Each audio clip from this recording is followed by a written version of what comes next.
不老不死的财阀大佬，每到15月圆之夜就会变成5岁酷宝。千百年来，这个秘密从未被发现，直到一个搞不清楚状况的糊涂女孩出现。每次只要她变身，都有办法找到她。对着萌团子的她就开始母爱泛滥。小叶，亲阿姨一口，阿姨喂你吃饭饭。冷夜修咬牙忍了。小叶，别害羞，阿姨抱你去尿尿好不好？不然晚上会尿床。冷夜修也忍了。最致命的是，他竟对着天真的她吐槽：小叶，你知道吗？你叶景叔叔那个人真是超级闷骚。冷夜修忍无可忍，恢复188的体格后，将他往墙上一摁，不是抱怨我闷骚吗？从今以后，我明骚给你看。桐路惊呆了，他和小叶吐槽的悄悄话，冷夜修怎么会知道？不久前，桐路无意间签了一份终身守寡的托孤契约。一名癌症晚期的大学老师担心8个月大的女儿无人照顾，所以想通过征婚的方式找个女人托孤，承诺聘礼500万，每个月50万的零花钱，并提供大学就读的机会。唯一的要求就是照顾孩子，将孩子视如己出。这对于走投无路的桐路来说，无疑是一根救命稻草。他本已经考上耶鲁大学，可录取通知书却被继母偷梁换柱成了妹妹的名字，甚至继母为了榨干她最后的价值，逼她嫁给40多岁的离异男。更悲惨的是，抚养她长大的外婆重病急需巨款，这份契约无疑是她绝望中的唯一浮木。童小姐，你真的自愿嫁给硕老师？她已经到了癌症晚期，最多活不过半年。女儿8个月大，年纪轻轻你就会变成托孤小寡妇，希望你慎重考虑，一旦签字开工没有回头箭。律师语气急切，试图劝阻眼前年轻女子，不要染指她心中的神。我愿意，不后悔。桐路的声音清晰而决绝，语音未落，厚重的门被推开，无数脚步声停在门口，毕恭毕敬地迎接着谁，不敢越雷池半步。紧接着一个高大挺拔的黑影矗立在门口，桐路呼吸一滞，他从未见过这样凛然霸气的男人，眼神仿佛能让万物俯首，浑身散发着强大而危险的气息。他就是那个征婚对象。男人声音低沉，带着上位者的威严。是，少爷，但是您确定吗？要不要再考虑考虑？男人嘴角冷潮，时间容我考虑吗？一摆手，尘埃落定，算了，你们都出去吧。忠诚的保镖暗暗为他叫屈，真不知道这女人上辈子积了什么德。桐路愣了许久，他就是那个征婚的男人。报纸上明明说他是一名癌症晚期的患者，可面前的男人却极具侵略性，尤其是那双墨色深瞳，高贵冷厉又目空一切，如此凛然霸气，他真的病入膏肓。为什么一点都瞧不出来？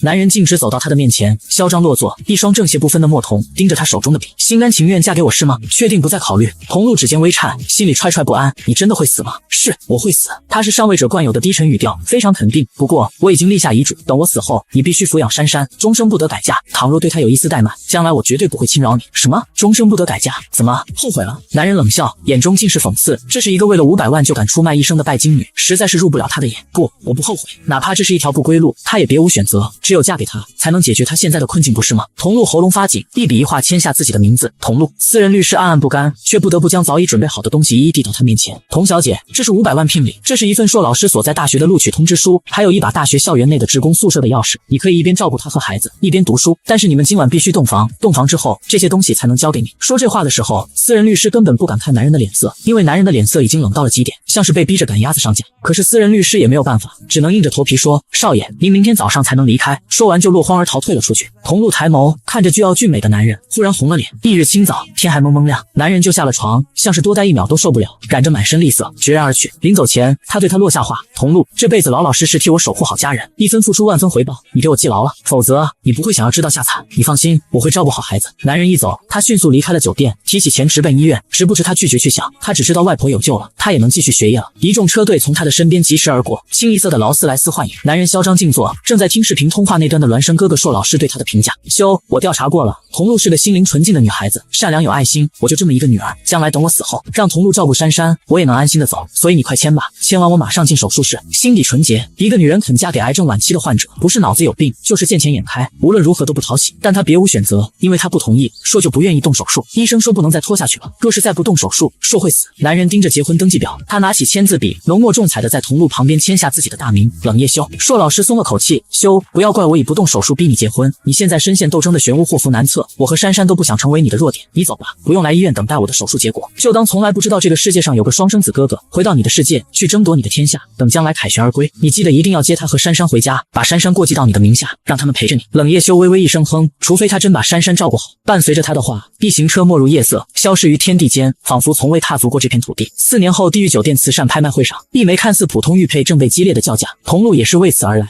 那是母亲留给他唯一的遗物。4年前他不慎丢失，没没想到真的在这场拍卖会上看到。可一个普通的玉佩瞬间竞价竞标到了250万。童路暗暗估算了一下硕老师留给他的遗产，现在差不多还剩下1000万，就算倾囊而出，他也一定要拿下这块玉坠。童路很有信心，妈妈留给他的玉坠总不至于被抬高到1000万吧？疯了不成？没想到几轮竞价下来，一高贵柔媚的女子竟将价格抬到了900万、1000万。童路猛地站起来，我出1000万。徐静高傲的脸上闪过一抹厌恶，竟有人敢跟他争2000万？什么？童路全身湿透，猛地跌回到座位上，满怀期待的心如坠冰窖。他的全部资产才1000万，怎么和那位白富美争？这位小姐，徐静她可是冷老太爷临终前给冷夜修钦定的孙媳妇，冷氏财团未来的女主人，可以1掷万金，你别自不量力。得罪了徐小姐，以后你还想不想在这个国家待着？冷氏吗？徐小姐是冷夜修的女人，那岂不是自己的妯娌？1个月前，她被强行接到冷家，当时才知道王夫竟然是豪门私生子。她还有个小叔叫冷夜修，貌似就是他们口中的冷家新一任掌权人。虽然从未见过小叔的庐山真面目，也不认识这位妯娌，但他或许会看在王夫的面子上让给自己。童路决定自报家门，徐小姐，其实我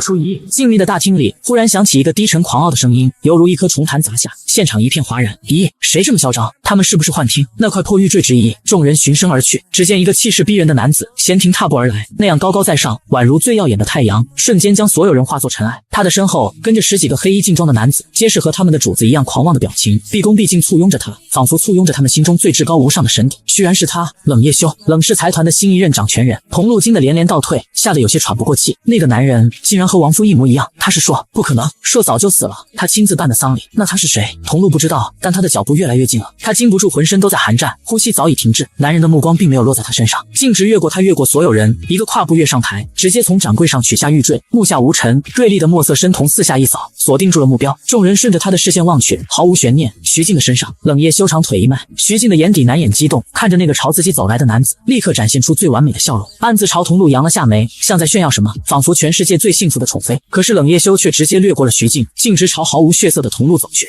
你，童路连连倒退，却遭遇男人的双臂钳制，害他不能再移动。高大挺拔的身影瞬间笼罩住了他的整个身体，冷夜修的双臂绕过他的脖子，童路觉得自己的世界一瞬间坠入了黑暗，强烈的侵略气息扑面而来，他忙拿手去挡，惊呼一声别。冷夜修低头睨了他一眼，那一眼太强大，不怒而威。童路瞬间不敢动了，像被点了穴，他能够感觉到自己的脸烫得惊人，有惊吓过度，也有尴尬羞赧，身体僵硬得如同木头。短暂不过几秒而已，冷夜修已经倒退一步，一双强大的眸子盯着童路的脖子，像是很满意自己的杰作。小小的玉坠悬在他白皙的脖子上，竟出奇的搭配，仿佛天生注定为他所有。所有人的表情都石化了，每张脸上都写着不明所以。难道不应该给徐静吗？毕竟他才是冷家未来的少奶奶。就连童路自己都不敢置信，他紧握玉佩，掌心冰凉触感告诉他，他握住的就是丢失的母爱。这个玉坠是送给我的吗？你觉得呢？他轻描淡写的询问，但那眼神，那气场，完全不需要疑惑，他可以肯定，他就是送给他的。童路禁不住吸气，可是为什么送给我？这是见面礼，什么意思？难道他不是说诈尸还魂？你是谁？他不禁问出心中的疑惑。冷夜修居高临下，墨色深瞳凝视着他，唇齿间溢出几个字：冷夜修，是称呼，也是尘埃落定。大嫂，我是硕的弟弟，你的小叔。那声音低沉霸道，讳莫如深，像是一种仪式，确定以后的相处模式。童路整个人都震了下，冷夜修，小叔，难道他竟是硕的双生子弟弟？怎么能和王夫长得那么像？他小心翼翼撞上他的眼神，他似乎在等他自我介绍。我，童路。他仓皇出声，似乎觉得太过简单，连忙补充，谢谢你，小叔，这礼物太贵重了。他有些紧张，更多的是感激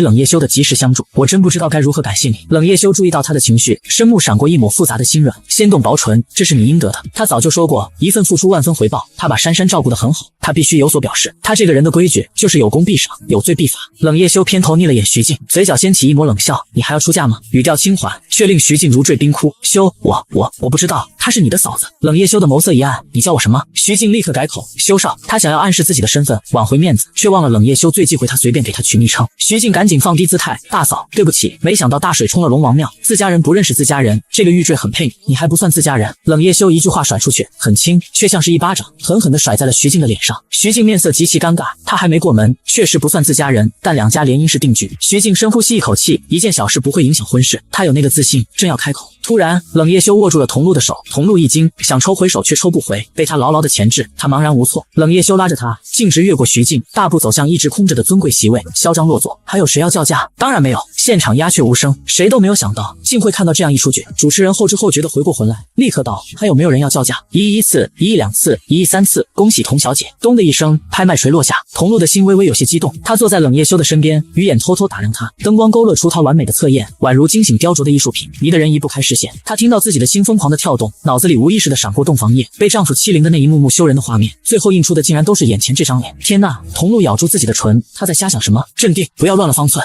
他是小叔，不是王福硕，看够了吗？冷夜修偏头，英俊的眉峰威严的连起，让人觉得亲近又危险。童路迅速收回视线，对不起，你和我丈夫长得太像，我有点不太适应。冷夜修的眸中闪过一抹暗芒，看他慌乱无措的样子，声音软了几分。这几年你一个人带着珊珊，辛苦了，谢谢你替我守护好家人，这是我应该做的。我哥在临终前给我拨了个电话，你和珊珊的后半生以后由我负责。童路心间一颤，怎么，你敢拒绝？冷夜修忽而眯眼，不是，但这话听起来有点怪。至于哪里怪，童路一时半会儿又领悟不出来。冷夜修高贵的眼神淡淡扫他一眼，不是就好。从今以后，你和珊珊跟我住。他的大掌强势盖住他的小手，童路不禁一颤，却抽不回来。他偏头，再次撞上他的眼神，那里面高深莫测，他差点被吸进去。童路迅速错开眼神，脑子一片空白，始终不知道他的话到底代表什么意思，更不知道他的命运从此刻起又掀起了新的篇章，是福是祸尚没有定数。宴会一结束，冷夜修就被人调侃了。哎呦喂，哥来，我采访你一下，两女争一夫是什么感受？胆大包天敢调侃冷夜修的是冷夜修姑姑家的女儿，叫龙颜。冷夜修见惯了他这副假小子的模样，也懒得将他当做女孩子呵护，眉头一蹙，不客气道：你活得不耐烦了？别这么小气嘛。那我换一个问题，自己的玉坠自己卖，自己买，一进一出不但丢了定情玉坠，还损失了1个亿，此刻的心底阴影面积是多少？冷夜修想到童路握紧玉坠的宝贝程度，答案不言而喻。你说呢？不是吧，哥，什么时候你口味这么重？龙颜夸张地冲过去，想要拨开他的睡衣查看证据。冷夜修抬腿就是一踹，叶妹，把人拖走打死。是。站在落地窗前的女人闻言领命，大步朝龙颜走去。她是冷夜修的三叔的养女，与假小子龙颜不同，她身材清瘦高挑，艳丽无双，将危险和妩媚完美杂糅于一身。龙颜弹跳起来哇哇叫，就是不甘心。叶妹姐，别这样，难道你们都不好奇吗？哥说那块玉坠牵扯到一段娃娃亲，原本是一对，只是和哥定下娃娃亲的女孩一出生就离开了人世，是个没福的命，所以我才从哥脖子上扯下来支持我女神举办的慈善拍卖晚宴。我就是想着卖个好价钱当善款，也算玉坠功德圆满。结果哥倒好，转眼自己买下来送给自己的嫂子，咱必须严刑拷问，让哥招供啊！叶妹挑高眉，难道哥没支持你女神举办的慈善活动？1个亿还不够？不是啊，哥要送也送给徐静吧，毕竟她才是老太爷为哥万里挑一选出来的。现在冒出个嫂子非要和徐静争玉坠是几个意思？难道她知道玉坠是哥的，丈夫死了就看上小叔？这不应该啊！这次募捐全是匿名的，但是最奇怪的是，哥竟然花了1个亿买来送给嫂子，那可是定亲信物，就算娃娃亲的小女婴死了，那也应该给下一任老婆吧。龙颜不怕死的围着冷夜修，忽然一拍额头，哦，我明白了，莫不是你们叔嫂俩早就暗度陈仓？哥，主卧里的女人莫不就是……龙颜话没说完，冷夜修一个手势拖出去，揍一顿再拉回来。龙颜哇哇直叫的被叶妹拉出去，冷夜修眯着眼睛看天花板，却心道定亲信物怎么不是落到他现任老婆手里？只是连他都不知道他为什么看中玉坠，难道是他命里该有？身边一直坐着没出生的冷夜荣将平板电脑递给他，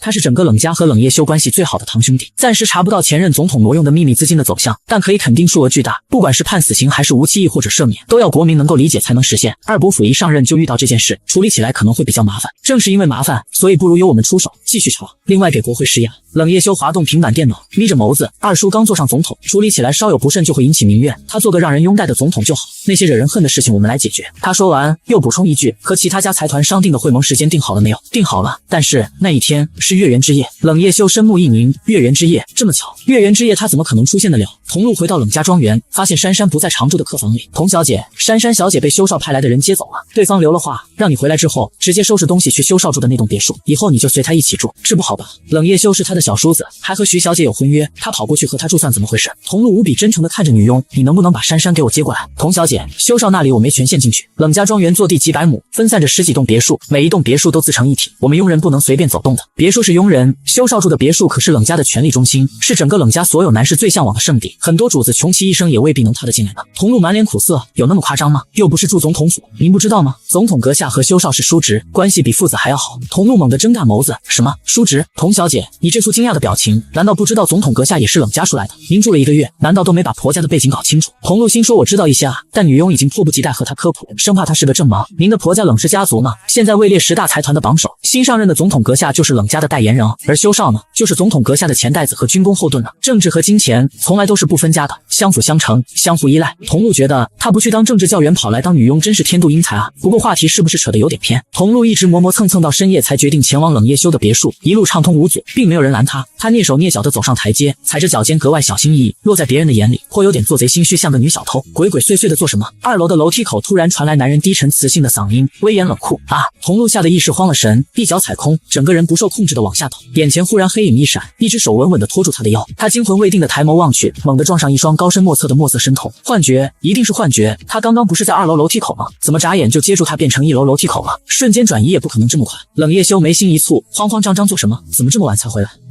你刚刚不是在楼上？我一直在楼下。你的尖叫声简直能上升为噪音污染。我救了你，连句谢谢都不会说。从小到大没人教你基本的社交礼仪。冷夜修连声质问砸下来，瞬间堵住童路脑子里所有的疑问。真是奇怪，他真的一直在楼下。那刚才在楼上的是谁？童路抬眸望去，只见于秘书站在2楼楼梯口的背光处。童路挠脑袋，难道是他误将于秘书看作冷夜修？童路收回视线，发现自己依旧在冷夜修的怀里，两人近在咫尺，鼻息相闻。他的脸迅速烧红起来，心脏扑通扑通跳个不停。谢谢。那什么，你能不能先放开我？冷夜修暗自松了口气，他应该是不会再疑心了。刚才出手实在欠考虑，差点暴露了什么。但是他这副花痴的表情是怎么回事？眼睛里仿佛生出了桃花，还敢欲拒还迎的叫自己放手。冷夜修眉心一蹙，你确定要我放手，而不是把你抱紧？童路用力点点头。冷夜修呵的一声，手臂果然抽回，童路的身体完全没有悬念的下坠。他惊呼一声，手急忙想要抓住他，但冷夜修已经很有预见性的抬高手臂，非常无情的不给他抓住的机会。情急之下，童路抓住了他的睡衣带子。不老不死的财阀大佬怎么也没想到自己有一天会被一个小女人给看光。童路看着手里的睡衣袋子，心里也是慌了一批。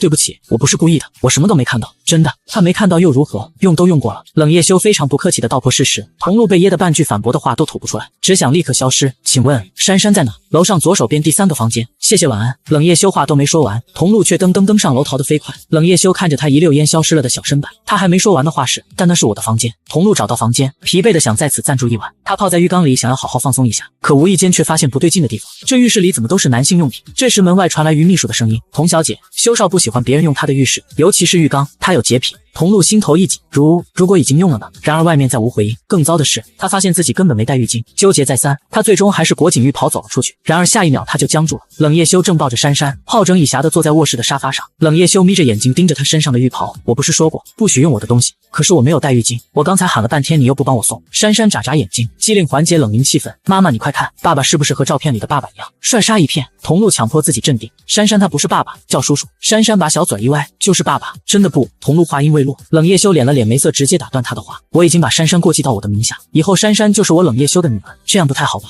冷夜修眸色一凛，哪里不好？你希望珊珊的生命里一直缺少爸爸这个角色，你就是这么心疼女儿的？童路闭上嘴巴，这罪名好大。就是哪里不好？珊珊人小鬼大，蒙太可掬的样子，妈妈有蒙杀一片的我，还有帅杀一片的爸爸，你现在不要太幸福了。天哪，这小人精瞎说什么？珊珊忽然跑起来，对着童路亲一下，又跑回来亲冷夜修，语出惊人，我亲了妈妈，我亲了爸爸，所以妈妈和爸爸也间接亲吻过了，亲吻过就要相亲相爱哦。童路一急，珊珊不许胡闹。珊珊却忽然捂住自己的眼睛，指尖却露出缝隙，好吗，我不当电灯泡，爸爸妈妈自己亲，我什么都看不见哦。天哪，这女儿！童路恨不得立刻堵上她的嘴，这孩子不会将他们理解为夫妻吧？童路还在想要怎么化解尴尬，冷夜修的面色一片神色太远，他从皮包里抽出一张卡给他，以后你和珊珊就住在这里，于秘书会给珊珊重新安排贵族学校，你花多少钱我不管，但是生活上有什么需求，能用钱解决的尽量用这张卡，不能用钱解决的就找管家，我很忙，不处理你的琐事，听懂了吗？童路看着卡并没有接，这个卡我不能要，我想带珊珊搬回学校的职工宿舍，其实我们自己也能照顾好自己，你在质疑我的决定？冷夜修眸色深沉，气氛一下冷下来，童路有些扛不住，但还是咬咬牙说道，我只是觉得我们住在一起不太合适。怎么不适合？童路一时语塞，心想他们毕竟发生了意外，住在一起不觉得尴尬吗？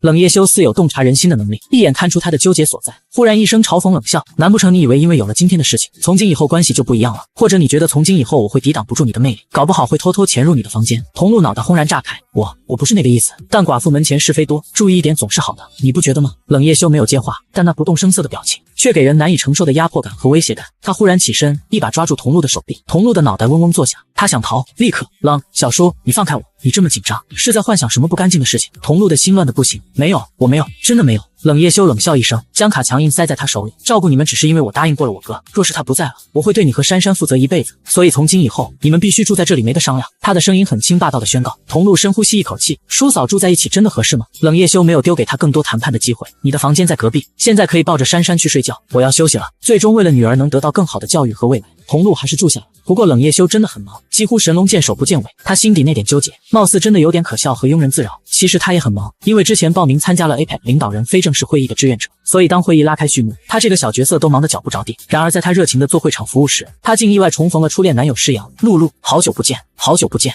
什么时候回来的？童路强迫自己不要丢掉礼仪素养，落荒而逃，并且礼貌回应，回来1个月了。施阳微笑地看着他，童露却不敢直视，脑子里全是4年前他在国际长途电话里对他咬牙切齿的咆哮。他说：“露露，我恨你，恨你一辈子，永远不会原谅你，一辈子那么长。”现在的他还恨他吗？童露抬头，他的眼底平静如水，不起一丝波澜。不介意给我带路吧？童露迅速抽回思绪，点点头。当然，这边两人并肩而行，就像高中每天放学那样。那时候的他们多亲密，一起探讨学习，一起追求梦想。他们相约在耶鲁，可惜梦想很丰满，现实却很刺骨。他考上的耶鲁被童娟给上了，他为了给外婆筹钱治病，只能嫁给硕老师。时光如梭，这条路好长好长。童露心底翻江倒海，鼻尖异常的酸楚。到了会场门口，他匆匆告辞，施阳却忽然握住他的手。露露，这几年你既要上学又要带孩子，过成这样你后悔过吗？不，我不后悔。如果没有那一笔钱，外婆就不可能活到现在。初中以前，他一直是外婆抚养的，亲人和爱情之间，他只能选择亲人。施阳满腔悲愤，唇忽然袭来，他急忙拿手挡住他的嘴。施阳不要！施阳动作一顿，你以为我还会对你有兴趣吗？我是不会原谅你的，我知道。他根本就不敢奢望他的原谅。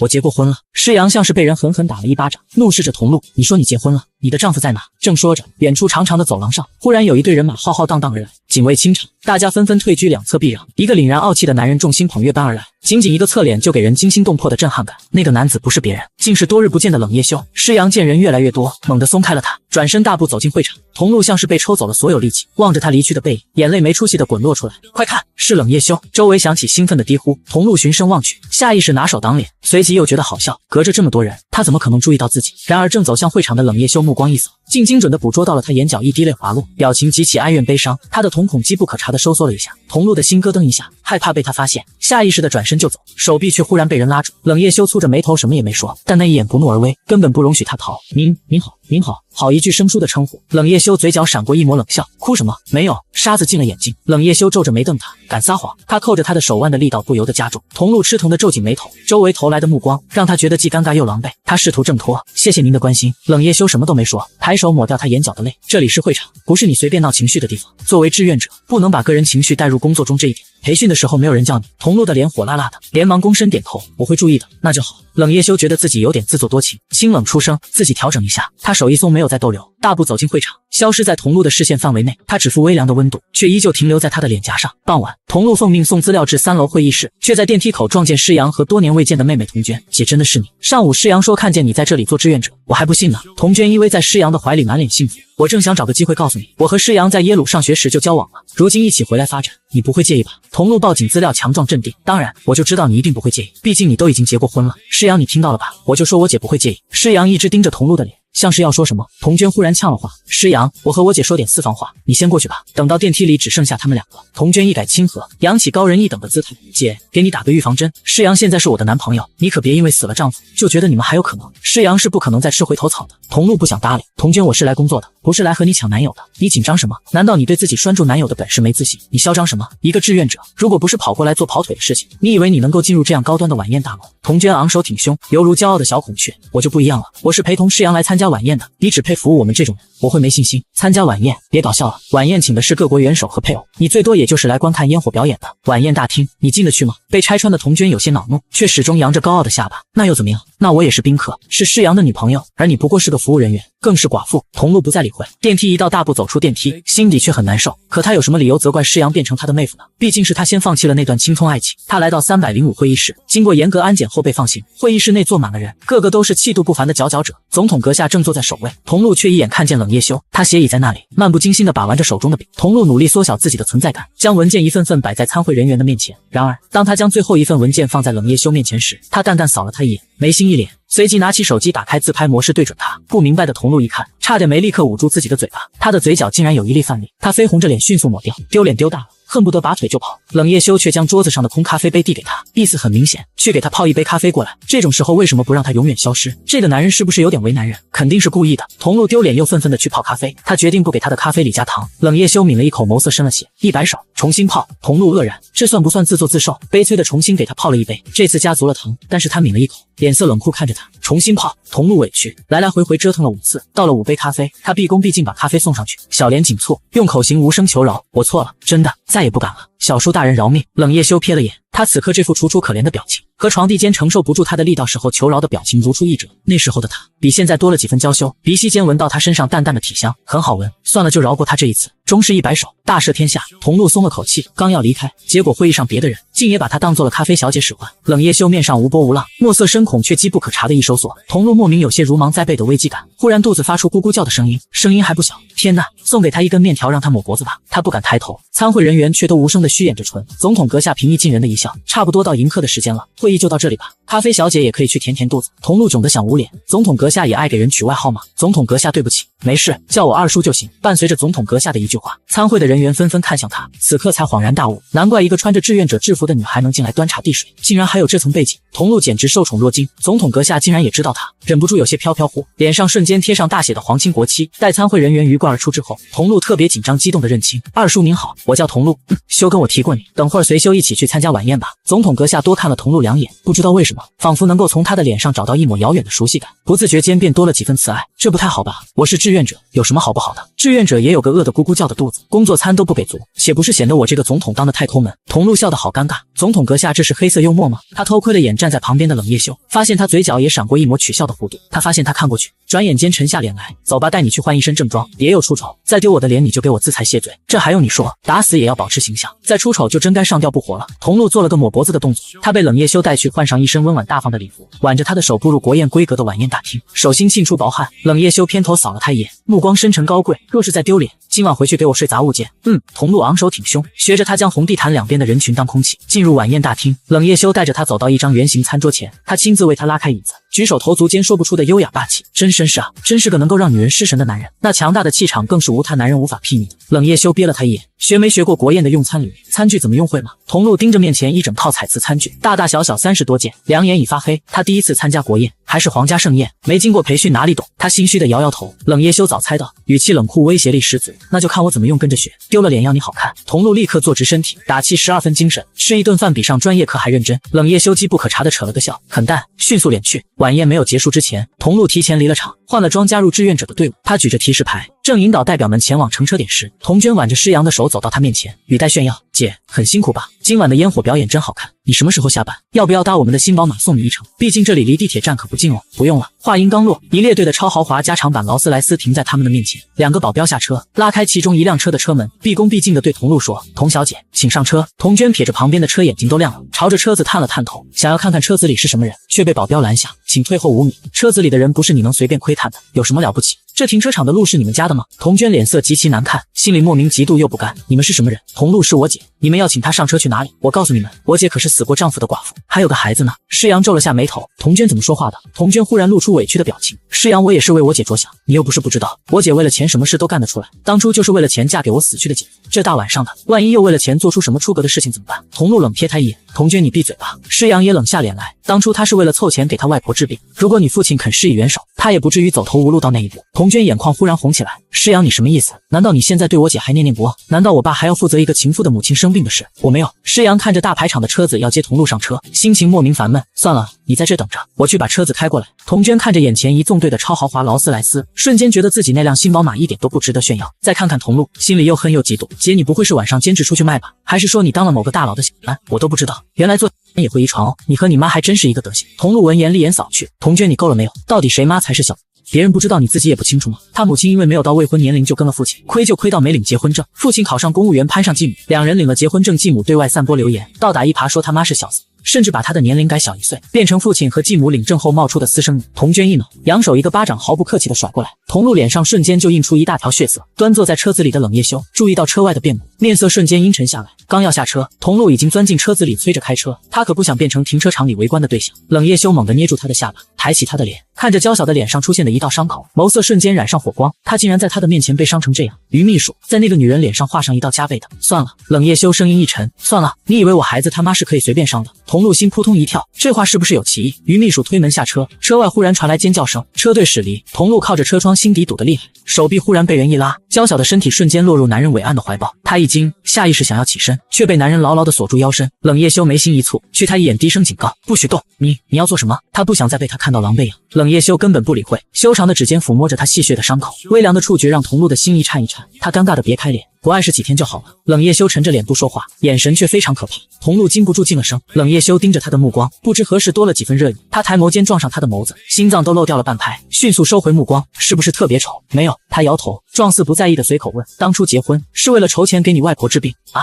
冷夜修眸色复杂，就这么把自己的一生埋葬了也甘心。童露紧抿着唇，也不算埋葬呀，应该是因祸得福，说给我钱，还给我安排学校读书。我外婆也因为有了钱可以治病，现在她身体可好了。如果没有那笔钱，我不但会失去亲人，更不知道现在会在哪个餐馆当服务生，或者在哪个工厂当女工了。高中生可不好找工作。冷夜修眉头一拧，骂道：“蠢女人，哪里蠢？”童露委屈得很，你没有经历过那种想要留住亲人却无能为力的感觉是不会懂的。陷入困境的时候，什么都可以取舍。冷夜修眸色一沉，他怎么不懂那种什么都必须取舍的困境，那种看着身边的人一个个离去却无能为力的挫败，那种冷夜修的情绪忽然无法自控的汹涌翻滚。但下一瞬，他强硬一收，激烈情绪瞬间烟消云散。他端着一副生人莫吵的状态，不再言语。童露屏住着呼吸，为什么感觉他的情绪一瞬间仿佛火山爆发般汹涌澎湃，但转瞬又冷凝住，没有一丝外泄？是不是他的错觉？他这样的上位者也会有被逼到穷途末路的时候。冷夜修是个私生子，想要在冷家爬到现在的位置，恐怕也吃了不少苦吧，也有过人生的最低谷吗？童露自以为的生出几分感同身受。回到别墅，鬼才医生季一鸣被紧急召来，他检查了童露脸上的伤，内心无语。杀猪焉用宰牛刀，这种小伤何须他出手？但瞥见旁边气场强大的冷夜修，敢怒不敢言，只是小伤而已，不会毁容的。我给你一支药膏，明天脸蛋就能完好无损。珊珊心疼的叉着腰，爸爸你怎么不保护妈妈呢？童露赶紧将珊珊抱起来安抚，珊珊妈妈没事，可是都不漂亮了。妈妈你毁容了，爸爸不要你了怎么办？这孩子能不能不要经常语出惊人？这时手机铃声突兀响起，童露看了一眼是父亲的电话，他本不想接，可顶不住对面的连环扣，无奈他只好走到外面接起电话。露露你马上到医院来，父亲报出地址，声音异常气愤，现在就过来，看看你把你妹妹都伤成什么样了，我怎么养了你这样的女儿？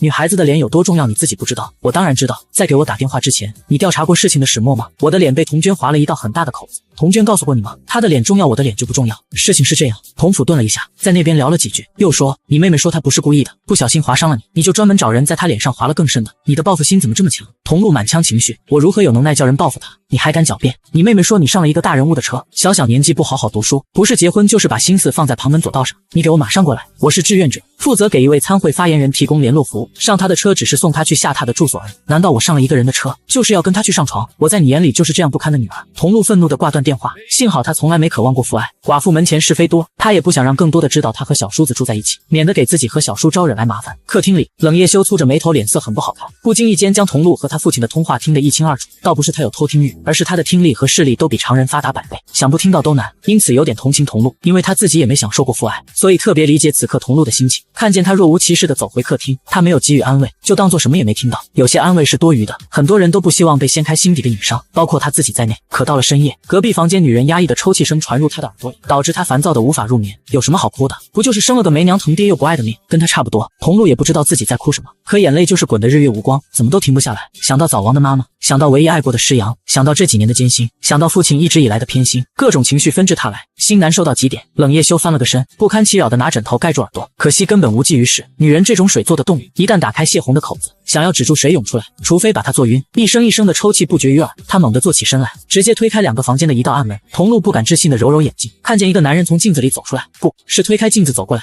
也不对，为什么墙上的镜子变成了一道暗门？哭够了吗？冷夜修居高临下的站在床头，对不起，我吵到你了吗？可是他明明咬住唇，连珊珊都没有吵醒，怎么会吵到隔壁的冷夜修？可是现在问题的重点是，那怎么是一道门？冷夜修蹙着眉头不给答案，盯着他通红的眼睛，没哭够就跟我来，去哪？冷夜修没有回答他，而是直接把他带到了他的卧室的阳台，随后又递过来一杯红酒，喝吧，喝多了就睡觉，我明天早上5点半就要出门，不能喝醉的，喝酒误事。童露端着酒杯话都没说完，冷夜修一道冷酷的眼神就扫了过来，一道命令，单音节，就一个字却气场十足。童露就跟机器人似的，闻言下意识的举起杯子，咕噜咕噜一口气将杯中酒喝完，豪气冲天喝了第1杯，还不忘记打个酒嗝。冷夜修清冷的唇角动了动，想笑又没笑，还要吗？童露委屈的点点头。冷夜修又给他倒了1杯，继续喝，管够。静夜里他并不多话，静静的陪着他喝，思绪偶尔会游离，望着星空发呆，竟也透着说不出的男人味儿。童露不知道自己喝了几杯，脑袋晕乎乎的，他趴着座椅的扶手，仰着头盯着冷夜修的脸，委屈的抱怨：师阳，你找谁做女朋友不好，为什么偏偏找童娟？你这是故意想报复我吗？你就这么恨我？冷夜修伸出一根手指，将童露聒噪的小脑袋一点点推开，无情看他倒在地上扶都不扶。童露顺势抱着空酒瓶，心情异常低落的喃喃自语：就算是我背叛了我们的爱情，你可以找个其他女人来刺激我，你为什么偏偏找童娟？你不知道她从小抢走我的父亲吗？你现在又让我眼睁睁的看着她抢走你，你的心怎么这么狠？冷夜修眯着眼睛，被抢走了就去抢回来，光会哭有什么用？哭能解决问题，不许再哭了，明天就去帮你抢回来。说完他发现不对，哪有男人叫自己的老婆去红杏出墙，还帮老婆抢前男友的？冷夜修也喝多了，偏头望着心里记挂着别的男人的妻子，忽然就很生气，感觉自己被戴了绿帽子。看来他有必要告诉这个女人，谁才是她的丈夫。